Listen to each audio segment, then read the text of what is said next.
ఎలా ఉన్నావు? ఆశకి నిరాశకి మధ్యలో ఏదో అలా ఉన్నా. ఇంకా మర్చిపోలేదా? లేదు, ఆ థాట్ కూడా ఎప్పుడు రాలేదు. నేను చాలా ఇబ్బంది పెట్టాను కదా, నీకు చాలా కోపం వచ్చి ఉంటుంది కదా. లేదు, కోపం ఎప్పుడూ లేదు. ఇన్ఫ్యాక్ట్ జాలి తప్ప. పిచ్చిది రాంగ్ డెసిషన్ తీసుకున్నాను. నిన్ను తలుచుకుంటూ గుర్తు చేసుకుంటూ ఏడవని రోజు లేదు.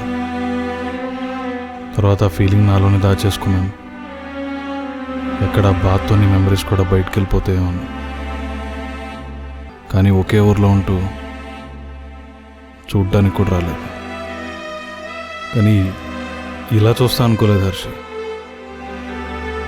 ప్లీజ్ వెళ్ళిపో.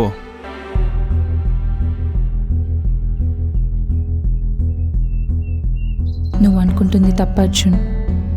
నేను నీకోసమే వచ్చాను. నేను నిన్ను వదిలేసి వెళ్ళిపోయాను, కానీ నీ మెమరీస్ని కాదు. ఇంట్లో మ్యారేజ్ టాపిక్ ఎప్పుడు వచ్చినా నిన్ను కలవాలి, నీతో మాట్లాడాలి అనిపించేది. బట్ ధైర్యం సరిపోలేదు. నా మీద కోపంతో వేరే వాళ్ళతో మూవ్ ఆన్ అయిపోయావు అనుకున్నా. కానీ ఒకరోజు, అవును, ఎప్పటి నుంచో నిన్ను ఒక విషయం అడుగుదాం అనుకుంటున్నా. మీది లవ్ మ్యారేజ్ కదా, అయినా మన ఫ్యామిలీలో అందరూ మీ హస్బెండ్ని లైక్ చేస్తారు. ఏ ప్రాబ్లం లేకుండా మ్యారేజ్ కూడా చేశారు కదా. అలా అనిపిస్తుంది. తను చాలా స్ట్రగుల్ అయ్యి మ్యారేజ్ చేసుకున్నాడు. పెళ్లి చూపులు చూస్తున్న టైంలో నాకు క్యాన్సర్ అని తెలిసింది. అప్పుడు ఎవరూ పెళ్లి సంబంధానికి ఇష్టపడలేదు. అప్పటికే తను 2 years వెయిట్ చేస్తున్నాడు. నేను క్యాన్సర్తో ఫైట్ చేస్తున్నా, హోప్ కూడా లేకపోయినా తను నన్ను లవ్ మ్యారేజ్ చేసుకున్నాడు. లైఫ్లో మనల్ని కొందరు బియాండ్ కండిషన్స్ లవ్ చేస్తారు. మనం వాళ్ళని ఎంత ఇబ్బంది పెట్టినా, ఎంత టార్చర్ చేసినా పేషెన్స్గా లవ్ చేస్తారు, కానీ మనల్ని వదిలిపెట్టి మాత్రం వెళ్ళరు. అలాంటి లవ్ కొందరికే దొరుకుతుంది. అలాంటి లవ్ ఎప్పటికీ వదులుకోకు. నాకు దేవుడు సెకండ్ ఛాన్స్ ఇచ్చాడు ఈ విషయంలో. అదందరికీ దొరకదు.